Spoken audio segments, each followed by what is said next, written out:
Vontade de falar feliz sábado? A gente vem para o púlpito e o desejo é feliz sábado, porque o sábado ele traz uma paz, ele traz uma esperança, diferente de todos os outros dias, né? A Igreja do Boa faz parte dos meus dias, porque é impossível viver com Lucimar e não conhecer a igreja. E eu me surpreendi, não sabia que os pais da Nalie, eu não sei o nome deles, mas sei o nome da Nalie, né? Trabalhamos juntas, ela ficou com as minhas aulas lá em Jacareí, que hoje são delas. Uma menina aí cheia de sonhos, bom encontrar, sobrinha da Proelaine, minha irmã de coração, a quem eu amo de uma forma muito especial. E nós temos orado pelos propósitos da Igreja do Boa Vista, né? Lucimar de Jesus, é assim que eu a chamo lá no colégio, porque transpira fé, ela nos leva. A mudança de um para a Europa, o irmãozinho que está doente, o almoço que vai acontecer, as campanhas de oração. Então, o colégio ora pelo Boa Vista, né? E eu sempre digo para a Lulu que parece tão gostoso, e tem lá um encontro de culinária, termina o encontro de culinária, tem encontro das mulheres, e a gente vê que é uma igreja que tem vida. E ter vida é a necessidade que nós temos. Por quê? Porque sabemos que a breve volta de Jesus está às portas, né? Nós sabemos que estamos aí vivendo momentos difíceis e que eles não vão melhorar. Eles não vão melhorar. Nós precisamos de conversão diária. E a União Central Brasileira preparou esta semana de evangelismo feminino e nós temos mulheres cumprindo a ordem: ide pelo mundo e pregai o evangelho a toda criatura. E a nossa igreja zelosa, cuidadosa, preparou um material para nos lembrar algo importante. Para nos lembrar que nós podemos nos encantar com histórias. Eu sou professora de português, então os livros são o meu objeto de trabalho. E provavelmente cada um de vocês, em algum momento da vida, encontrou um livro que despertou o desejo de lê-lo, que você gostou daquele autor, que você comprou mais de um livro da mesma pessoa, porque a leitura encanta. Mas esses livros são livros ficcionais. Alguém usou a sua criatividade, a sua inspiração e escreveu aquele livro. Eu sei que nós temos um professor de matemática aqui, porque disso eu me lembro do pai da Nailier. Tem Malbatã, por exemplo, em matemática também tem muitos livros. E estes livros são belos, trazem informações.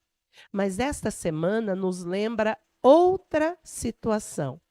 Nos lembra de um livro fenomenal.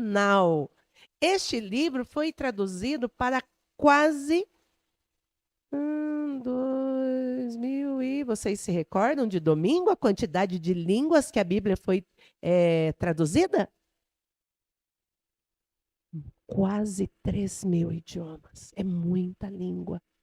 São muitos idiomas que podem conhecer aquilo que Jesus registra. Gente, lá tem cada história.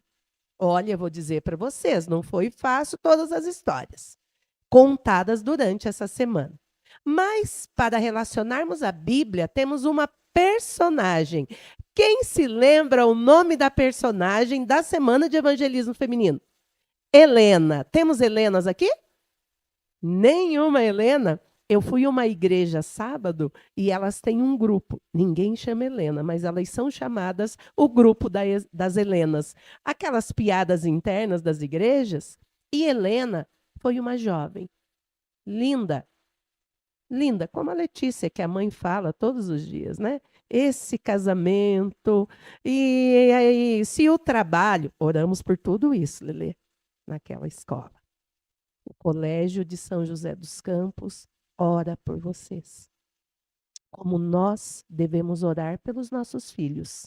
Helena tinha pais cristãos, mas Helena se apaixonou.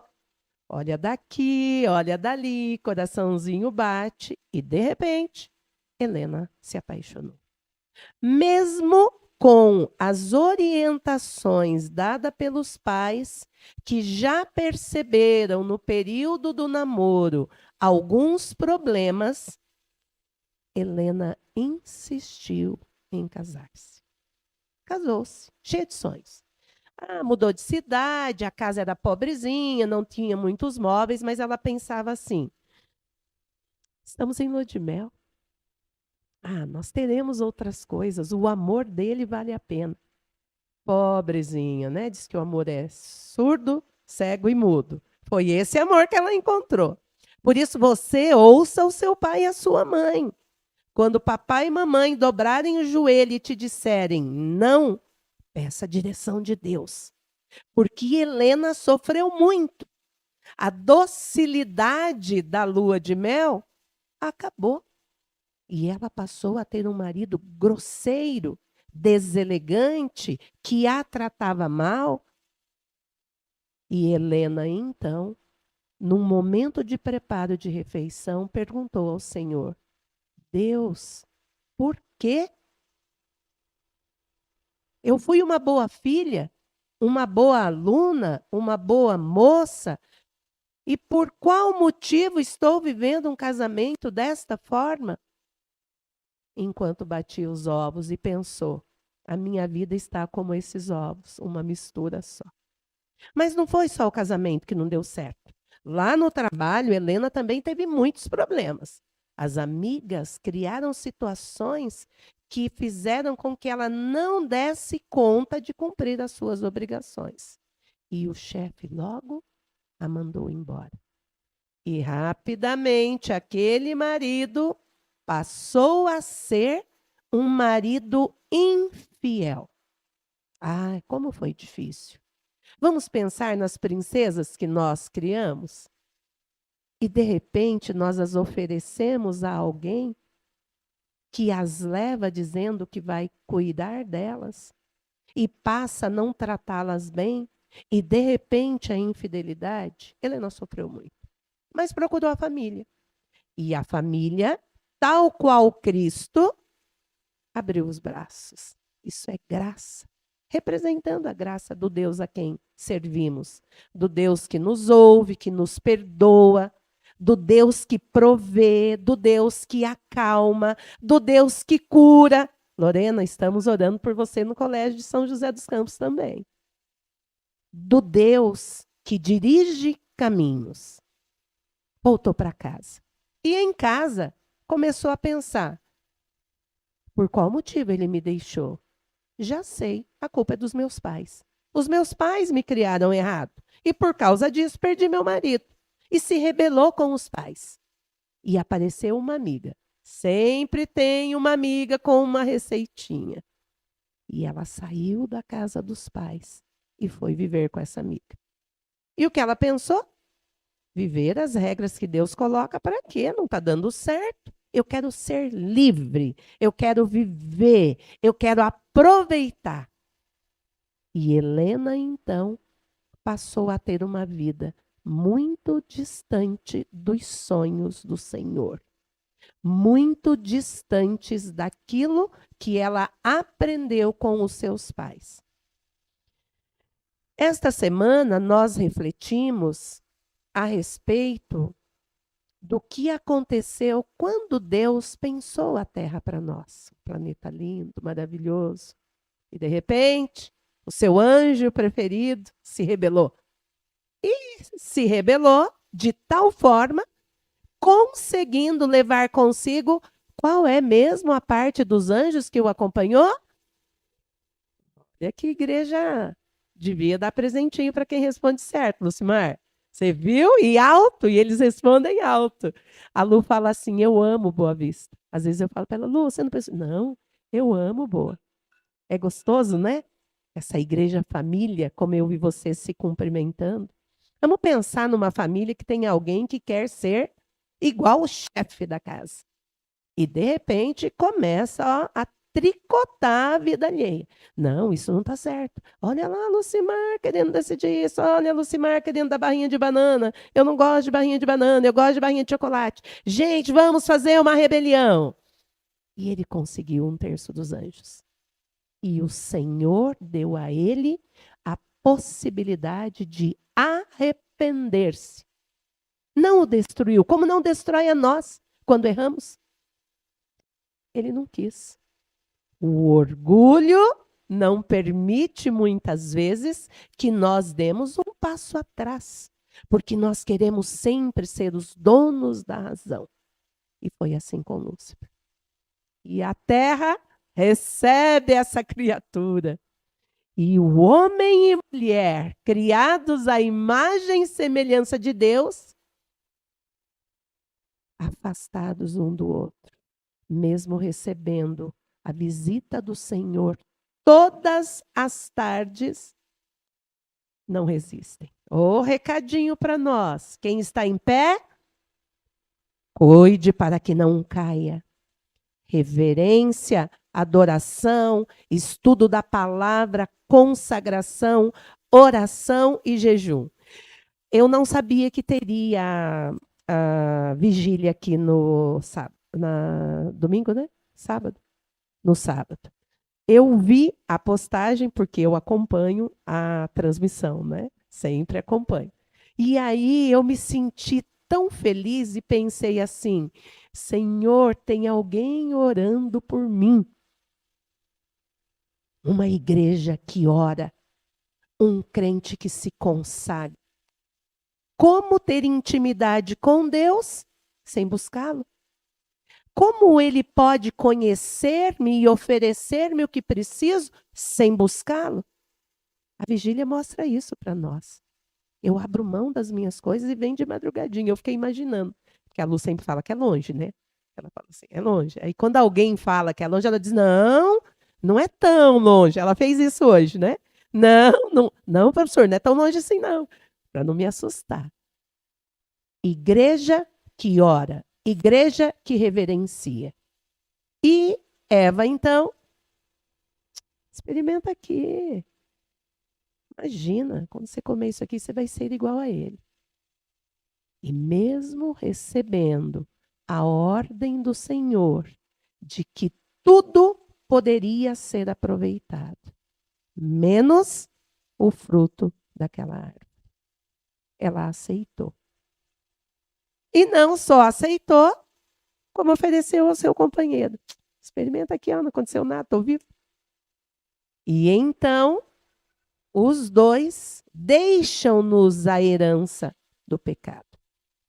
E a herança do pecado traz a vergonha, o medo e a culpa, como nós vimos na segunda-feira. A culpa te martiriza e fica dizendo para você que você não é merecedor. Quando a gente faz alguma coisa errada, a gente fica assim, meu Deus, como que eu vou orar, né? Como é que eu vou orar sem resolver esse problema? Eu sempre digo, eu preciso resolver os meus problemas. Porque quando eu estou com raiva de alguém, eu não posso ver a pessoa na minha frente. E eu fico imaginando o quanto a culpa fez com que os dois sofressem. Porque eles se arrependeram. Há perdão com arrependimento. Mas a culpa fica insistindo com você através da ação do inimigo de nossas almas. Imagina, você não é merecedor. Olha o que você fez. Deus não vai te perdoar, o que você vai fazer na igreja? Vai na igreja não, a igreja não é para você. Você não tem jeito. Mas não. Na cruz do Calvário, todas as culpas foram levadas. Na cruz do Calvário, a minha fraqueza, a sua fraqueza, o seu medo, o seu pecado foram perdoados. E Helena, então, na casa dos pais, não aceita a orientação. Vai morar com uma amiga. E Deus tentou, que foi o texto de ontem, nos falando da história de José, né? Porque na história de segunda falou de Jacó. Ai, que delícia! Jacó, depois de 20 anos, ainda sentia o peso do pecado. Olha o que a culpa faz com a gente. Tudo bem que Deus prometeu. Quando a mãe falou, o que acontece aqui dentro? 2 nações estão aí dentro. E um servirá ao outro. A mãe sabia a predestinação dos filhos. Mas Jacó, tal qual a mim e a você, creio eu que não seja só eu, se você não faz isso, desculpa aí, de vez em quando quer dar uma mãozinha para Deus. Não, peraí, vou ajudar Deus. Está demorando muito essa resposta, quero logo. Eu vou fazer isso. Não espera em Deus. Para quê? Aquela assim, que seja feita a sua vontade, só fica na oração. Porque na ação nós achamos que Deus precisa da nossa mãozinha. E ele não precisa. Mas chegou um momento no Vale de Jaboque que Jacó estava tão desesperado porque era momento de voltar para casa. Então ele manda os servos olharem como está o irmão. Olha lá se tem um jeitinho. Vamos fazer de conta que o pai da Analie briga com a Elaine. É difícil brigar com a Elaine, mas de repente. E aí ele fala para a esposa assim: dá uma chegadinha lá. Vê se dá para eu encarar a Elaine lá no almoço de sábado na casa da minha mãe. E não dá, não. Só que Jacó, no meio de um lugar perigoso, correndo risco com animais selvagens, com medo, provavelmente, angustiado, a Bíblia diz extremamente angustiado, Jacó passa primeiro suas esposas, os seus filhos e os seus bens. Porque o Senhor prometeu a ele que o abençoaria grandemente. E ele foi grandemente abençoado. Mas o pecado martelava. Olha o que você fez. Você traiu teu irmão. Você mentiu. Você foi falso com a ajuda da sua mãe. Já tinha ficado longe da mãe todos os anos, porque Rebeca perdeu o amor do seu filho, aquele filho preferido, que ela fez tudo para que ele recebesse a bênção do pai. E Jacó era zeloso nas coisas espirituais, diferente de Esaú, que só queria fama, sucesso e festinha. Jacó não. Jacó queria a bênção do pai para zelar pelo espiritual, que era costume na época e era oferecido ao primogênito. Eu sou a mais velha e me aproveito disso. Quando chegava, dizia o meu pai: a sua primogênita chegou, né? Meus irmãos que ardessem, quem mandou nascer depois?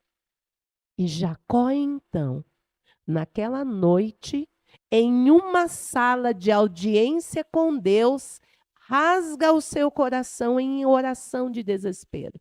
Senhor, ajude-me.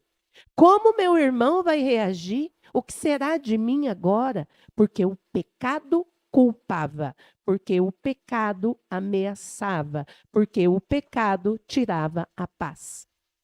E apareceu alguém. Ellen White diz no livro Patriarcas e Profetas que era o próprio Cristo. E ele grudou e disse: não te largo enquanto não me abençoares. E Jacó foi tocado na coxa e passou a ser manco. Mas de Jacó, o enganador, ele passa a ser Israel. Vencedor. Sabe o que significa a tradução deste nome? Aquele que está sob o domínio de Deus. Foi na fraqueza de Jacó que ele foi capaz, quando pergunta: qual é o teu nome? Ele não precisou mentir. Porque a troca de nome significa um novo ser, o renascimento. E todas essas histórias, como a de José ontem, foram relacionadas ao que Helena está vivendo. E hoje tem uma nova parte. Helena, trabalhando num escritório agora, vivendo com a sua amiga Cida, não é mais aquela garotinha tímida, recatada, cuidadosa, preocupada. Nananina. Na lição de ontem, na meditação de ontem, nós vimos que Deus tentou convencer o seu marido a não ser infiel.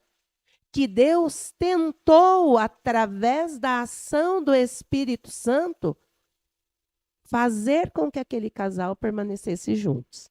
Mas isso não aconteceu, porque nós servimos a um Deus que nos dá livre arbítrio, liberdade. Ele não invade a nossa vida. Ele nos permite livrar-nos da culpa. Ele nos permite confessar os nossos pecados e sermos perdoados. Mas ele espera você decidir. Ei, chega aqui, Jesus, eu te quero, eu te aceito. Mas o esposo de Helena, José, não aceitou. E agora, Helena está completamente desacreditada. Vai para as baladas, vive experiências que ela nunca imaginaria, porque ela acha que não existe merecimento, não existe motivos que a levem a servir a Jesus. E hoje, o 5º dia, cadê o passador? Já está ligado, né? É isso. Vamos ver se eu... Direita, né? Ele perdoa aqui, lá, aqui. Ah, eu achei que... acho que agora liguei. Ele perdoa o seu passado. Tem coisas que aconteceram na minha vida que eu não tenho coragem de compartilhar com ninguém. Eu não vou compartilhar uma história da Lucimar que eu descobri aqui, porque essa é a igreja dela. Mas eu falei, eu olho para você e não acredito. Lucimar me contou, desculpa, Letícia. Lucimar me contou que quando era jovem, junto com alguns outros aqui da igreja, que diz ela que tem alguém aqui que fez junto, saíam da igreja e iam tocar as campainhas. Aí eu olhei para ela e falei, Lu, você não tem cara, Lucimar de Jesus não faria isso. Coisa simples que a gente se diverte quando é criança, é normal, né? Tocar as campainhas das casas, né? Sair da igreja, do JA e sair tocando. Mas eu olho para Lucimar, nunca na minha vida imaginei. A gente contando as nossas artes numa das nossas atividades e nós rimos muito com isso. Há algumas coisas do meu passado das quais eu tenho vergonha, das quais eu gostaria de não ter participado, de não ter feito. E o passado nos envergonha porque nós temos uma natureza com tendência para o mal. Nós não temos uma natureza que quer o bem. Ó, vou dar um exemplo para vocês. Uma coisa não dá certo, um amigo não faz o que tinha que fazer. Você não fica de boa, você ferve. E logo você quer ir lá e esfregar o ser. Porque a nossa natureza é uma natureza do mal. E o pecado é que faz isso com a gente. O pecado é avassalador. E o diabo, Satanás, inimigo de nossas almas, parece tão ruim a gente até falar, né? Ai, credo, acho horrível falar esse nome. Mas é preciso dizer. Ele quer exatamente que nós nos sintamos assim, envergonhados. E aí, a gente se sentindo envergonhado, a gente pensa assim, ai, não tem jeito para mim. Eu não tenho jeito. Eu fui líder dos adolescentes da minha igreja por muitos anos. É a atividade que me traz mais alegria em qualquer coisa que eu já fiz na igreja. Eu acho que mais do que ser líder dos adolescentes, a maior alegria que eu tive na igreja é estar servindo como diaconisa em dia de batismo. Essa alegria nada supera. Nada. É só quem foi e acompanhou para entender. Mas em todas estas alegrias, quando nós estamos nos sentindo culpados e distantes de Deus, há algumas coisas que nos atrapalham muito. Primeiro, é muito difícil assumir os nossos erros. Quando eu faço alguma coisa errada na escola, eu procuro o meu diretor e digo assim, fiz uma betice. Né? Aí ele fala assim, o que você fez pro Bete? Aí eu vou lá, conto para ele o que eu fiz, ele me diz como fazer, e me dá uma resposta que a gente vai ver daqui a pouquinho. A segunda coisa, além de nós não assumirmos os nossos erros, nós fugimos. Você pode ver um filho, quando ele faz algo que você diz para não fazer, ele não quer olhar nos teus olhos, ele não consegue. E quando a gente está estudando, é adolescente, jovem ou adulto, e faz algo que não deveria, nós fugimos do grupo que não concorda com aquela atitude. Fugir das consequências, fugir dos erros, fugir e criar problemas é uma das características que nós temos quando pensamos que não existe saída. Eu atendo, às vezes, adolescentes e pais, e eles dizem assim: Pro, não sei mais o que fazer com meu filho. E o filho diz para mim: Pro, eu quero ser diferente, mas eu não consigo. Não enxerga uma possibilidade. E quando nós não enxergamos possibilidades, nós achamos que somos fracos. E pensamos assim: se Deus é Deus, por que Ele não me ouve? Por que Ele não me muda? Por que Ele não cura esse problema? Eu atendi um garotinho do 8º ano semana passada e ele me disse assim: Pro, eu não acredito mais em Deus. Não vou mais para a minha igreja, não quero saber de desbravadores. Eu disse: mas o que aconteceu, filho? Pro, orei, jejuei, pedi para Deus, para os meus pais não se separarem e Deus não me ouviu. E eu disse a ele: mas essa culpa não é de Deus. Porque Deus quer que os pais, que os casais estejam juntos. É o orgulho, é a dificuldade de nos tornarmos humildes que faz com que os nossos relacionamentos tenham uma parede que vai nos distanciando, distanciando. E onde é que as dificuldades, que os problemas crescem e afastam meninos, meninas e adultos de Deus? Na família. A família é o nosso primeiro grupo, o nosso primeiro PG. Os nossos filhos precisam olhar para nós todos os dias e dizer assim: eu estou me apaixonando por Jesus pelo que eu vejo em você. Você, pai, mãe, irmão, irmã, filho cristão, você é um modelo de Jesus para salvar a tua casa. Porque quando alguém da sua casa estiver em dificuldade espiritual, emocional, vai olhar para você e dizer assim: eu quero servir o Jesus que a minha mãe serve. É difícil. Nossa, eu tenho um marido relutante lá em casa. Tem dia que eu dobro o meu joelho, choro aos pés de Jesus e digo: Senhor, para quê? Porque eu aprendi que não é porque, é para quê? Para quê? E aí eu preciso transformar-me todos os dias e pensar: ele vai olhar para mim nessa situação e ele vai enxergar Jesus.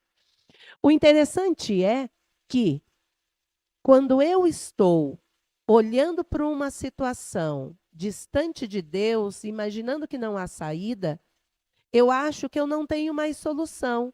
E aí eu acho que nasci para o erro e fico no erro, permanecendo no erro. Estas dificuldades, elas vêm lá da luta que nós temos no grande conflito. O bem e o mal. A luta em nos convencer que Deus não nos ama, que Deus não cuida de nós. Mas Deus não diz para nós: a partir do momento que você me aceitar, você não terá mais problemas. Vai viver no mar de rosas. Gente, seria bom demais, né? Num dos trechos que nós viemos, tem 2 pistas bem largas, arborizadas, e tem uns coqueiros, assim, é uma avenida bem bonita, pelo caminho que eu fiz com a Lu, né? E eu fiquei pensando no primeiro dia, quando a gente viu o Éden, e Deus indo ao Éden e conversando, e eu vim pensando: Senhor, nós poderíamos hoje estar numa realidade tão diferente, Vocês já imaginaram? Sem doença, sem dor, sem tristeza, sem angústia, sem morte. Eu perdi o meu pai há pouco tempo. Elaine estava comigo no momento em que eu soube que o meu pai havia falecido. Ela e o Fábio me acompanharam. Eu ia para o Paraná, que os meus pais moravam lá, e eu fui para o ônibus, olhei para a Elaine e ela entendeu que eu tinha recebido a notícia. A morte é tão dolorida, é tão difícil nos separar de quem amamos. E então o Senhor nos diz: eu sou o Senhor da tua vida. Eu sou o Senhor que dirige os teus passos. Confia. Ai, como é difícil. Mas alguém que tinha tudo para dar errado, que nasceu numa cidade a oeste da Galileia, uma cidade próspera, alguém mal visto, alguém que só criava problemas nos relacionamentos, nos traz uma lição bastante interessante. Maria Madalena. Quem é Maria Madalena? Quem era? Quem somos nós na fila da pipoca? Maria Madalena tinha tudo para dar errado, porque Maria Madalena era uma mulher que relacionava-se com homens já comprometidos. E ninguém confiava nela na cidade que ela vivia. Ela era mal vista, ela não tinha expectativa, ela não tinha esperança. Mas, num determinado dia, Maria Madalena, como outras mulheres, Jesus era inteligente. As mulheres o acompanhavam. No momento em que mulher não tinha vez e voz, muitas mulheres auxiliaram na evangelização, na alimentação dos necessitados. Maria Madalena foi uma delas. Lavou os pés dele quando ele chegou numa casa que causou espanto. Meu Deus, diz que é santo, olha ali onde ele está, na casa daquele povo que não tem uma moral muito boa. E ela lava os seus pés. Passa um óleo cheirosinho, uma natura talvez, um boticário, aquele que você escolher, e seca os pés do Senhor com os seus cabelos. Maria Madalena rendeu-se. Maria Madalena entregou-se. Abra a tua Bíblia em Lucas, capítulo 4, versículo 17 a 19. Afinal de contas, pregação sem Bíblia não é correta, né? Bora lá que o que guia a nossa vida é a Bíblia. Auxilia aí o irmão que precisa, nossa visita que talvez não saiba usar ainda a Bíblia direito, afinal de contas, nem sempre é muito fácil. E foi-lhe dado o livro do profeta Isaías. E quando abriu o livro, achou o lugar em que estava escrito: o Espírito do Senhor é sobre mim, pois que me ungiu para evangelizar os pobres. Enviou-me a curar os quebrantados de coração, a pregar liberdade aos cativos e restauração da vista aos cegos, e pôr em liberdade os oprimidos, a anunciar o ano aceitável do Senhor. A Bíblia não diz que ele veio para os ricos, para os que estão bem, felizes, saudáveis. Ele veio para quem está precisando. E nós também precisamos deixar a nossa comodidade e procurar quem precisa ouvir. Que esse Jesus transforma, que esse Jesus perdoa, que no momento do problema no seu casamento, no momento da sua dificuldade financeira, na hora da doença, com ele o teu olhar será outro. E nós temos então esse encontro de Maria Madalena. Não sei como vocês se converteram. Eu me batizei há pouco tempo. Eu não tenho muito tempo de batismo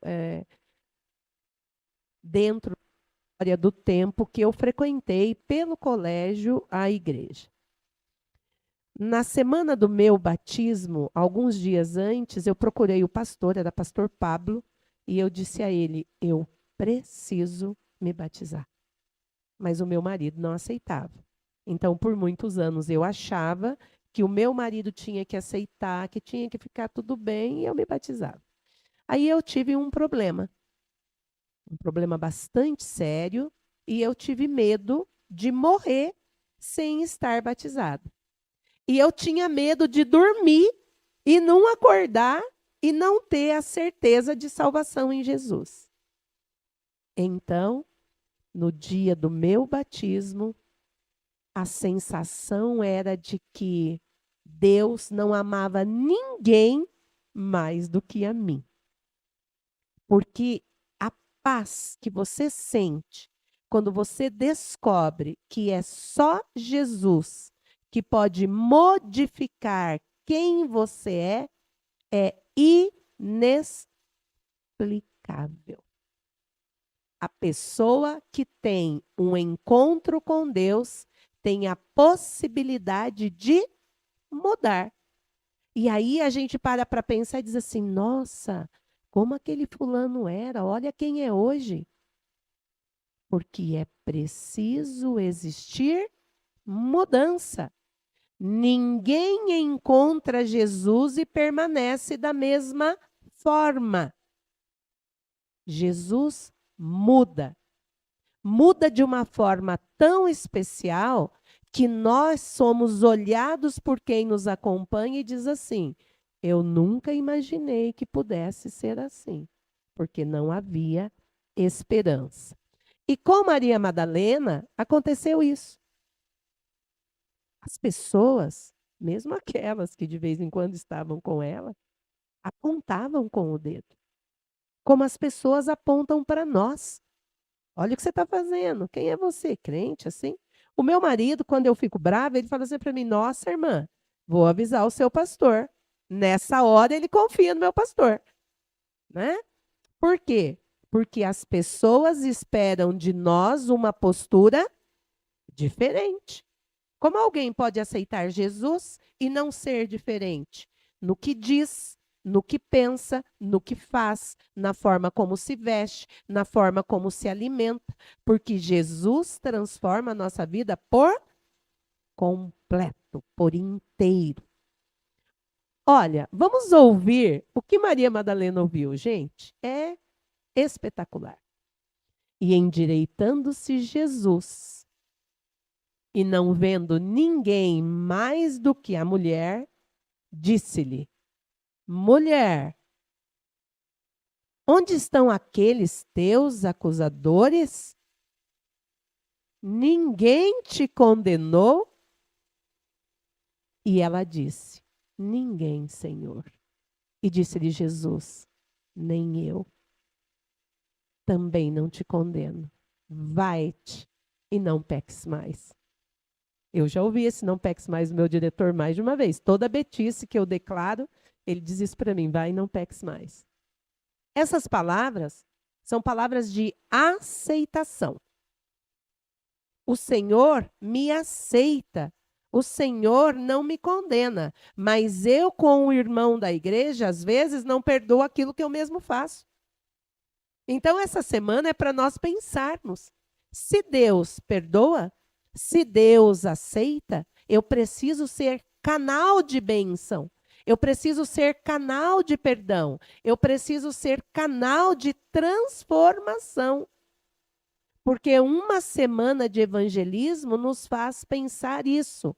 O evangelho não é só para o irmão que não conheceu Jesus. Ele é para mim. Todos os dias eu preciso me lembrar. Eu preciso me converter hoje. Eu preciso ser transformado hoje. Eu preciso ser diferente hoje. Porque eu só tenho o hoje. Ninguém tem certeza que sai daqui e que acorda amanhã.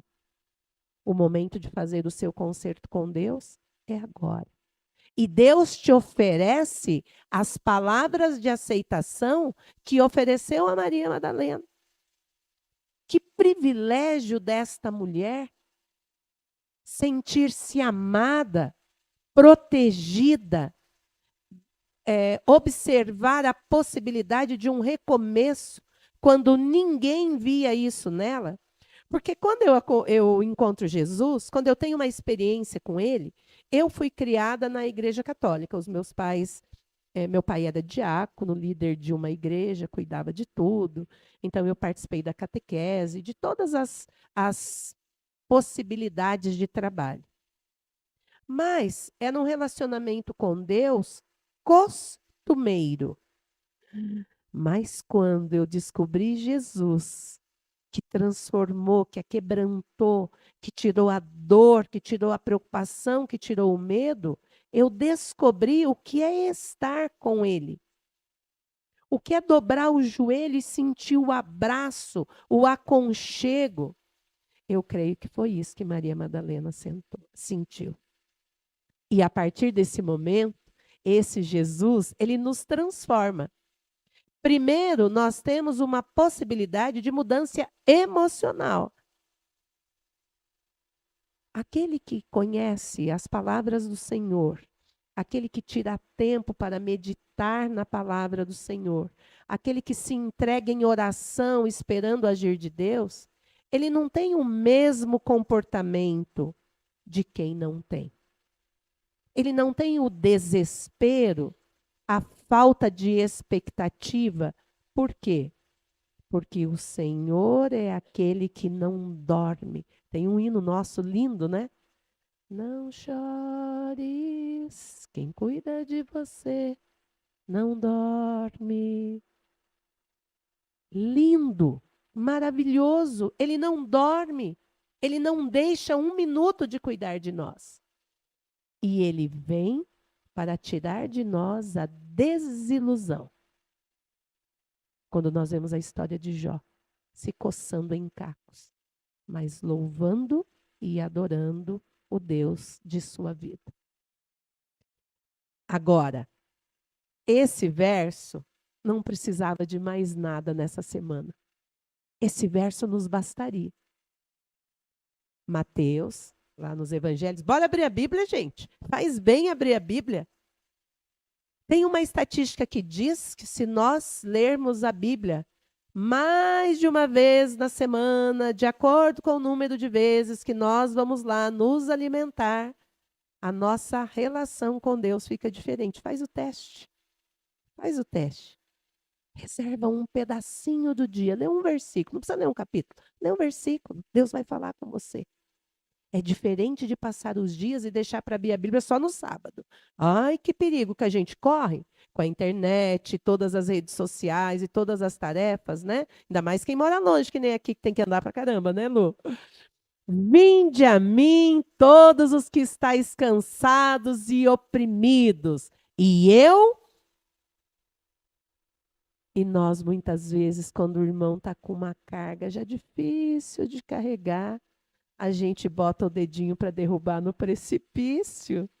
Mas olha a promessa do Senhor: vinde a mim.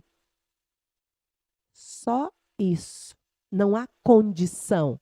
Não existe um se, não existe um mas. Vinde a mim e eu vos aliviarei.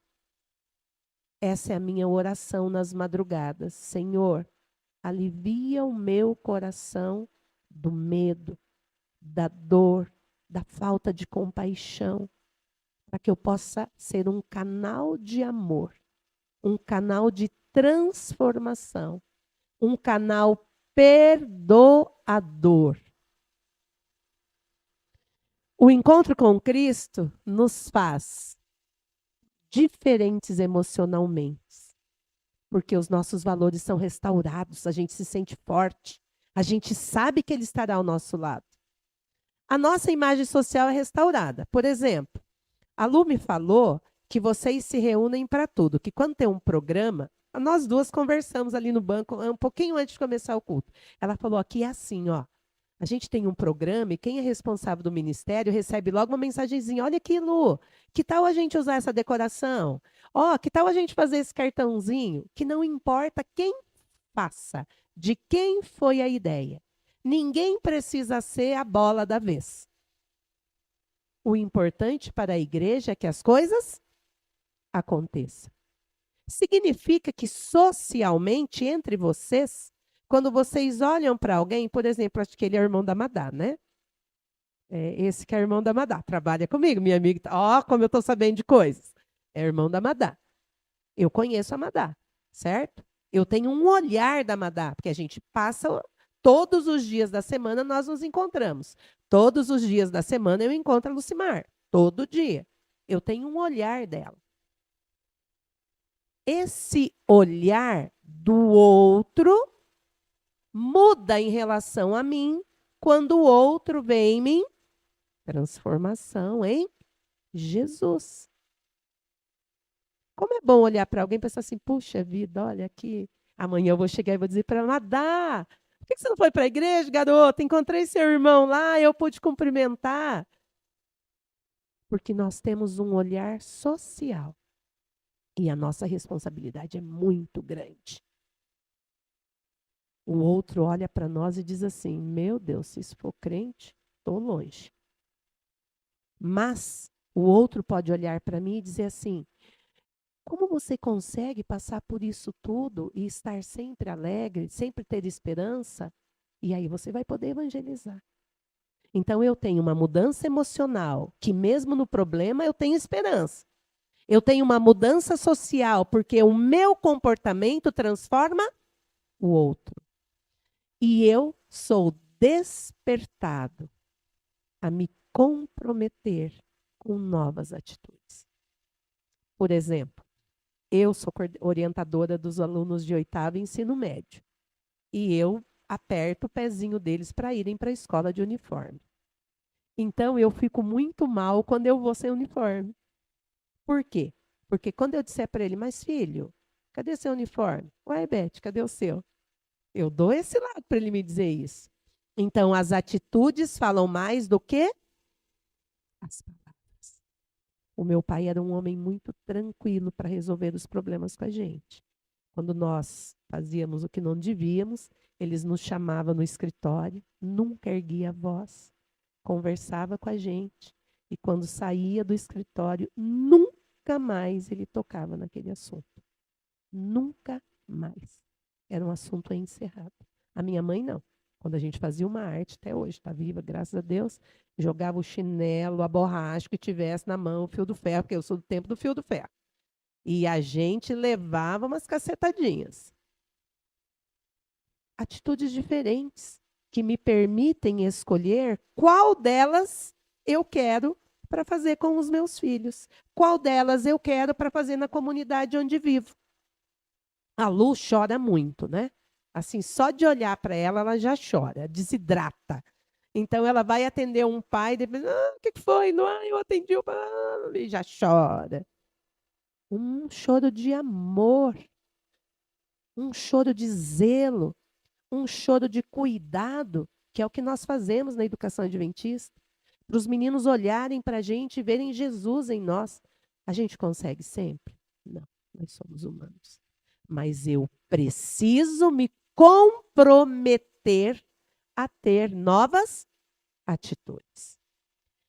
Deus não pode reconstruir por completo as nossas vidas se nós não o aceitarmos como Salvador e soberano.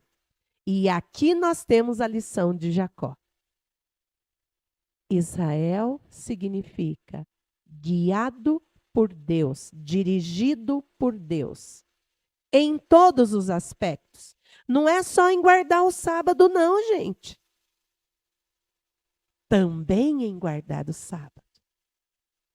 Mas na prudência da língua, no amor ao filho, no tom de voz, no que eu assisto, no que eu posto, no tempo que eu gasto em comunhão com aquele que ofereceu o seu único filho para salvar a minha vida.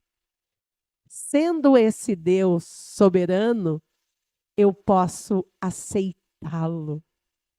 E eu digo para ele, Senhor, como é que eu resolvo um problema quando eu tenho um problema com a Lucimar? Vou reclamar da Lucimar para o diretor? Ai, como é que a gente resolve o problema com o amigo? Pega a Bíblia ensina. A Bíblia ensina tudo. Tudo, tudo, tudo. Então, existe uma diferença entre aceitá-lo como Salvador e aceitá-lo como Senhor. Eu não posso servir a um Senhor que eu não conheço. E conhecê-lo significa saber o que ele diz a mim. Só tem um jeito, gente. Não existe osmose. Vou fechar os olhos e agora o Senhor transferirá tudo para minha cabeça. Não acontece. Pega a tua Bíblia, ele vai falar com você através da tua Bíblia. Não existe outra forma, né? Então, eu modifico-me. E Maria Madalena não teve só o privilégio de ouvir, vá e não peques mais. Ela foi uma das que estavam lá na crucificação, no sepultamento, triste, acabada, destruída. No dia que o seu avô faleceu, nós estávamos em São Paulo e eu não sabia que era ele. E a Lu falou assim: ah, hoje faleceu um irmãozinho da igreja, eu preciso ir lá. Nós chegamos muito tarde. Eu cheguei em casa, eram quase 11 horas da noite, né? E a Lu falou assim: eu preciso ir, eu tenho que ir. O amor por alguém que eu convivo numa vida social. E o amor daquele que você vê transformando a vida das pessoas, que transformou a sua, que te aceita apesar do que você é. Maria Madalena viveu isso. Chorou como nós choramos ao perder um ente querido, porque dói. Só quem perdeu alguém é que entende. Quem só acompanha não entende o que é o luto, o que é saber que ficou lá, que você não vai ver novamente, a não ser quando Jesus voltar. Se você for um dos escolhidos, cuidado, cuida da tua vida. Maria Madalena também foi a primeira pessoa a ver Jesus ressuscitado. Você já pensou o que pode perder por deixar de dizer sim para Jesus? É a pergunta de hoje. Esse comentário da senhora White, o desejar de todas as nações. Se vocês me amam, vocês obedecerão aos meus mandamentos. Helena, a garota da nossa história, não conseguiu ainda obedecer aos mandamentos de Jesus. E ela não viveu nem um titiquinho daquilo que Maria Madalena sofreu. Mas Maria Madalena, desacreditada, sem moral, não tinha nem um nome a ser respeitado. Encontrou Jesus e teve a sua vida transformada. E hoje, ele oferece isso a mim e a você.